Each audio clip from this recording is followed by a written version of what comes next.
Hey, my reactor. So I'm back with chapter 9, and it's a long chapter, so I'll be taking little continuations throughout this chapter. Chapter 9, Pia. At first, Pia became aware of a thin line of pale lights seeping up under her eyelids and a high-pitched ringing in her ears. Her body felt bruised and beaten, her arms and legs immobile, her head split open. She tried opening her eyes all the way, but her lids felt stuck together, as if someone had covered them with glue. Then she realized she was laying on something hard, not her mattress. Her bed at home was soft, with random lumps of knotted horsehair. Her throbbing head rested on a pillow, but whatever she was laying on was stiff and narrow, like a board against her hips and back. The outside of her right shoulder pressed against another board, and so did the bottom of her bare feet. She was in a casket. Terror plowed through her, and she tried to scream. Nothing but a dry squeak came from her throat. She thrust her hands up to push against the casket lid, certain she was on the edge of a madness, but her trembling arms flew to open air. She scraped the hard crust from her eyes and forced them open, squinting against a blurry bright light. At first she thought she'd gone blind, confused because she always imagined blindness to be dark, not light. Then a curved ceiling slowly came in focus, soaring above her like an alabaster sky. Was she awake at her own funeral? Was she about to see someone looking down at her as she laid in an open casket for one final goodbye? She lifted her arms to look at her hands. They seemed to float, ghost white, against the alabaster ceiling. Blood caked her fingernails and knuckles. Then she noticed her heart, thundering in her chest. If she were dead, it wouldn't be beating. If she were dead, her pain would be gone, not leaking out of her like a bad smell. She opened her mouth and took a deep breath. Her lungs felt like they were on fire. Then she started to cough. Hurry barked like a knife in her ribs. Her throat involuntarily opened, and her lungs desperately sucked in air, then forced it out again and again and again until she nearly choked. When she could breathe again without coughing, she held a hand over her mouth, a flood of relief washing through her. She was alive. She struggled to push herself up on her elbows, but her arms gave way and she collapsed back on the pillow. She turned her head to look around, taking slow, shallow breaths so she wouldn't start coughing again. A piece of painted wood blocked her view on one side, and a white sheet hung above that, like a curtain. She turned the other way. A second sheet hung on the other side, reaching down to the floor. A water pitcher, a drinking glass, and an animal head and glazed a basket sat on a stool between her and the second sheet. She lifted her head and gazed down at herself. A thin blanket marred with brown spots covered her from the waist down, and dark stains peppered the front of her white nightdress. Her feet rested against a narrow footboard, above which more white sheets hung a few feet away, like a line of sideways flags. Above them, a roll of arch-stained glass windows stretched towards the ceiling. It all looked familiar and strange at the same time, like she visited it in a dream or another lifetime. Then it came to her. She was in a church, and she was laying inside a box pew. But how did she get there, and why? Finally, her threshing heart slowed, and the ringing in her ears disappeared. Mumbled words and low groans filled the air, like the distant moans and shouts of injured miners returning home after a cave-in. Somewhere a woman was crying.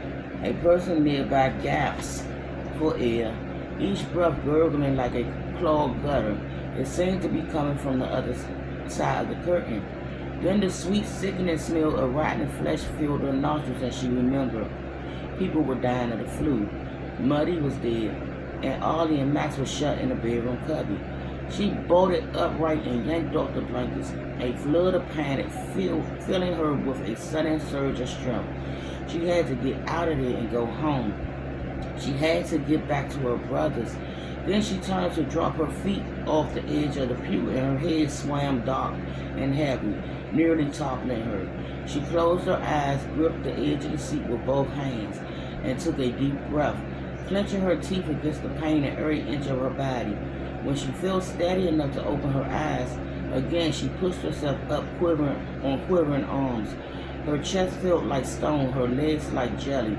She wiped the sweat from her upper lip with the back of her wrist and started out of the box pew. Patients on a cot lined the center aisle of the church, their faces blue and bleeding. A nurse wearing a gauze mask and blood-stained apron and shoes tied a brown tag to a man's toe, despite the fact that he was still gasping for air. Another nurse wound him in a sheet.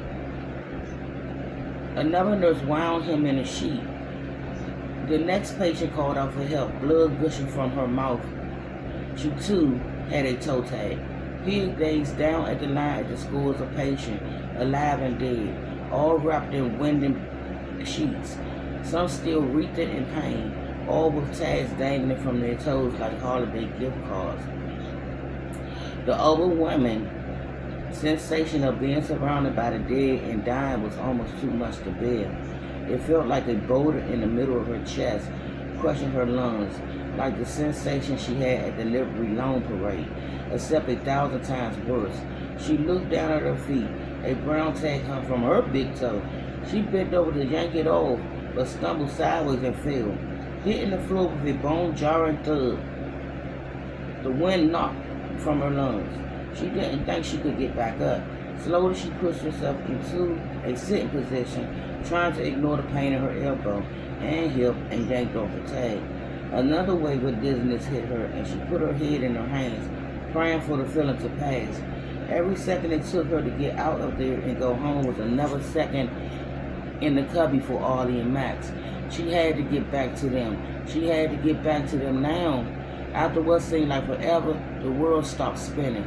She reached for the arm of the pew and pulled herself up, determined not to let anything stop her, not even the flu.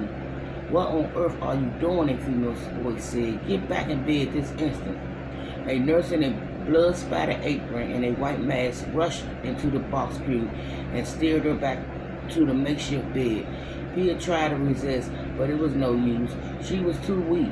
Her muscles quivered and her lungs ached with each labored breath. Maybe if she lay down again for just a little while longer, her strength would return. Maybe the nurse would give her something to eat, a biscuit or some soup, something to give her a little energy. Then she would go home to Arlie and Max. They had to be so scared and hungry. Just thinking about them in the cubby made her knees give out. Somewhere in the back of her mind, as the nurse guided her back down on the pillow, she realized that the part of her that dreaded another person's touch seemed to have disappeared. Either that or it was masked by her own suffering. She tried to speak. "I have to go home," she said, her voice hoarse and raspy. "My brothers are..." "You're not going anywhere," the nurse said. "You're not well." She covered Pia with the blanket. "Where am I?" "You're in St. Peter's Church. The hospitals are full. Now what's your name?" "Pia Lange." "And how old are you?" 13. "Well, Pia, the undertakers found you on the Lambeau Street. They thought you were dead, but you started moaning and thrashing about. You're lucky they brought you here instead of throwing you on the wagon with the corpse. They saved your life, but you need to stay in bed." But Pia tried to sit up again, but couldn't. "You don't understand," she said. "I need to get back to my brothers. They're alone." And I will be back with the continuation of Pia. Got my reactions.